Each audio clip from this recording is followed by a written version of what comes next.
Continuaremos falando de Eva, que diz assim, sua criação.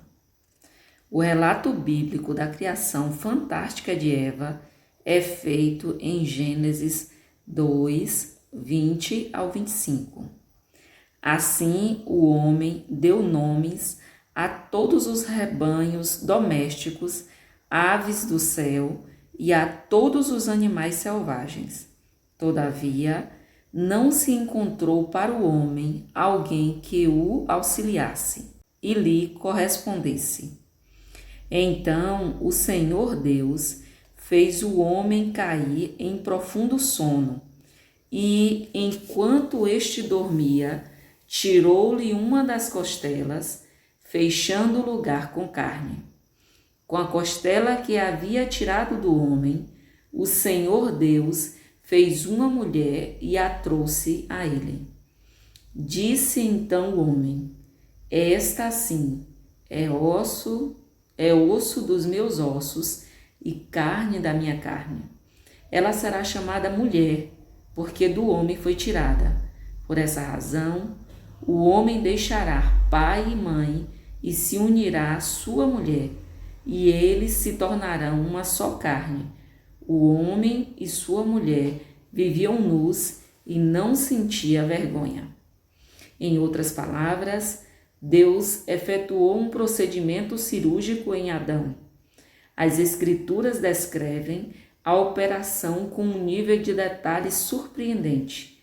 Adão foi anestesiado, não por meios artificiais, mas Deus simplesmente fez com que ele caísse em um sono profundo.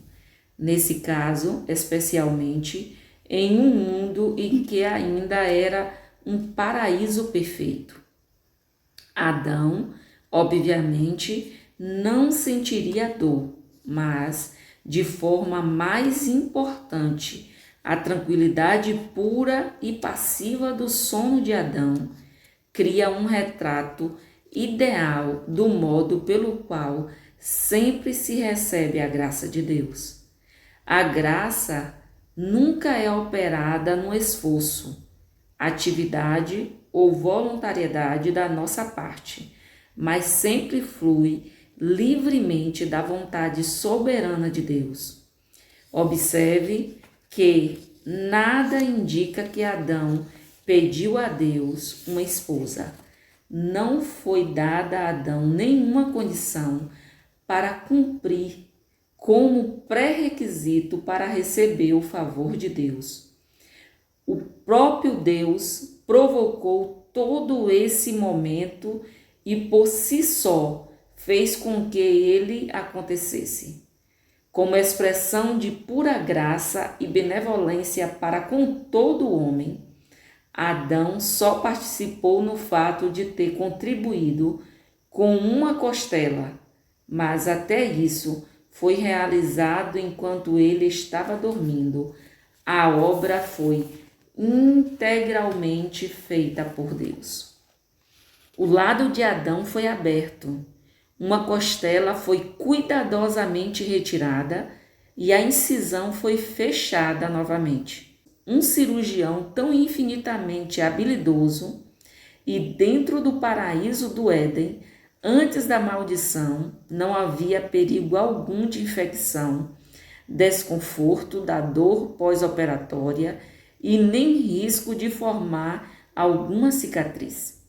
Deus tomou um osso do qual Adão nunca sentiria falta e fez para ele algo que lhe faltava, uma alma gêmea.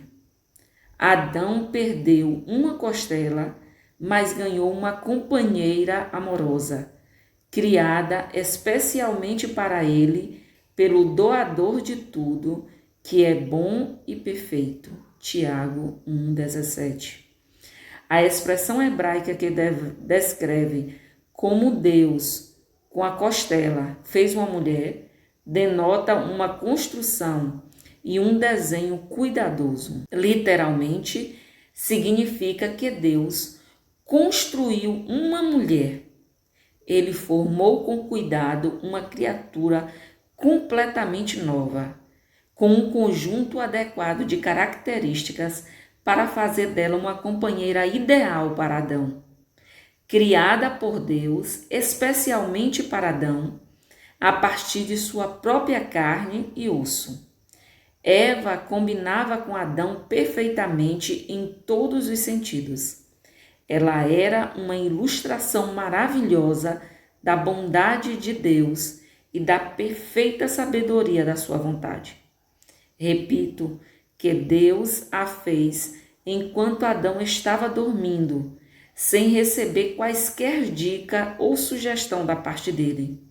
Mesmo assim, ela supriu todas as necessidades que Adão tinha, satisfez todos os anseios que ele possa ter sentido e agradou a todas as faculdades dos seus sentidos. Ela atendeu às suas necessidades de companhia, era fonte de alegria e prazer para ele e possibilitou a procriação da raça humana. Eva completou Adão de forma perfeita e aperfeiçoou tudo o que dizia respeito à sua existência. O Éden, a partir daí, passou a ser verdadeiramente um paraíso. Quando Adão despertou e encontrou Eva, ele deve ter sentido uma alegria imensa. Ele a amou desde o momento em que a viu. Sua primeira palavra ao encontrá-la expressa um sentimento profundo de admiração, prazer verdadeiro e satisfação permanente. Esta, sim, é osso dos meus ossos e carne da minha carne. Claramente, ele já sentia um vínculo pessoal com Eva. Ela era um tesouro incalculável que deveria ser cuidado, uma parceira digna para o incentivar e um cônjuge agradável que retornaria o seu amor. Imediatamente, ele gostou muito dela e a tomou para si. O método exclusivo da criação de Eva recebe um destaque proposital, na minha opinião, para nos recordar vários princípios importantes sobre a feminilidade em geral. Em primeiro lugar, fala sobre a igualdade essencial entre ela e Adão. A mulher foi tirada do homem. Eles possuem a mesma natureza essencial. Ela não era uma espécie diferente de criatura. Tinha exatamente a mesma essência de Adão. Ela, de modo algum, era uma personagem inferior, feita simplesmente para servi-lo. Era sua correspondente espiritual, sua colega intelectual e, em todos os sentidos, sua parceira e companheira perfeita.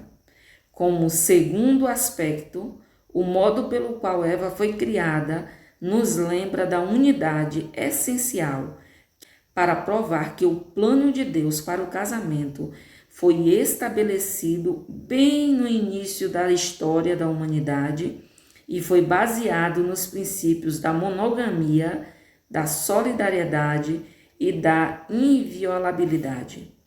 Vocês não leram que no princípio o Criador os fez homem e mulher e disse: por esta razão o homem deixará pai e mãe e se unirá à sua mulher e os dois se tornarão uma só carne. Assim, eles já não são dois, mas sim uma só carne. Portanto, o que Deus uniu, ninguém o separa. Portanto, a criação de Eva exemplifica perfeitamente o princípio de uma só carne. Na verdade, este é o momento exato em que esse princípio encontra a sua verdadeira origem. Em terceiro lugar, as circunstâncias da criação de Eva ilustram o nível alto de profundidade e de importância para o qual o casamento do marido e da sua mulher foi planejado. Não é simplesmente uma união física, mas também uma união de coração e alma. Eva foi o complemento de Adão em todos os sentidos, planejada por Deus para ser companhia de alma para ele. E a intimidade do relacionamento dos dois vem de ela ter sido literalmente tirada do seu lado. No seu comentário clássico da Bíblia, o escritor puritano Matthew Henry escreveu essas palavras conhecidas, que têm sido adaptadas e citadas em muitas cerimônias de casamento. A mulher foi feita de uma costela retirada do lado de Adão, não da sua cabeça para governar sobre ele, nem do seu pé para ser pisado por ele, mas do seu lado para ser igual a ele, sob o seu braço para ser protegida e perto do seu coração para ser amada.